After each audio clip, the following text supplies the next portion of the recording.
আপনি কি চান নামাজের সময় আপনার ভাই ব্রাদার আত্মীয় স্বজন অপমানিত হোক? যদি না চান তাহলে অবশ্যই নামাজের সময় দয়া করে তাদেরকে ফোন দিবেন না। আসসালামু আলাইকুম। আশা করি আপনারা সবাই ভালো আছেন। আলহামদুলিল্লাহ আমিও।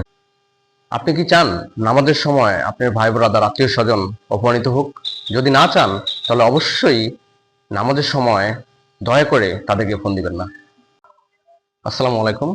আশা করি আপনারা সবাই ভালো আছেন। আলহামদুলিল্লাহ আমিও ভালো আছি। তো আপনাদের মাঝখানে আমি আজকে কিছু কথা বলতে চাই।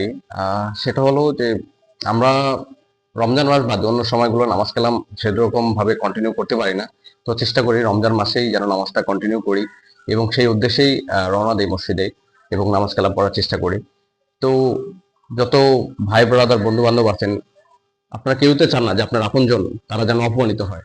তো আমরা চেষ্টা করবো সবসময় যে আমরা নামাজের সময় যে মানুষকে ফোনটা দেই, অবশ্যই সেই ফোন দেওয়ার সময় আমরা যেন উক্তটা একটু খেয়াল করি যে নামাজের সময়টা যেন তাকে ফোন না দেই। আপনি নামাজের সময় তাকে খুবই খুশি হয়ে ফোন দেন, কিন্তু সেই ব্যক্তিটার সেই সময় যখন নামাজের সময় ফোনটা বেজে ওঠে আমরা খুবই নার্ভাস ফিল করি এবং ওই সময় আমরা কিন্তু খুবই অপমানিত হই এবং এই একটা ফোনের আওয়াজের কারণে আমাদের অনেকেরই নামাজ ভুল হয়ে যায়। তো আমরা সকলেই চেষ্টা করব যেন নামাজের সময় নামাজের উত্তরটা খেয়াল রেখে আমরা মানুষকে ফোন দেওয়ার জন্য। ভালো থাকবেন সবাই। আসসালামু আলাইকুম।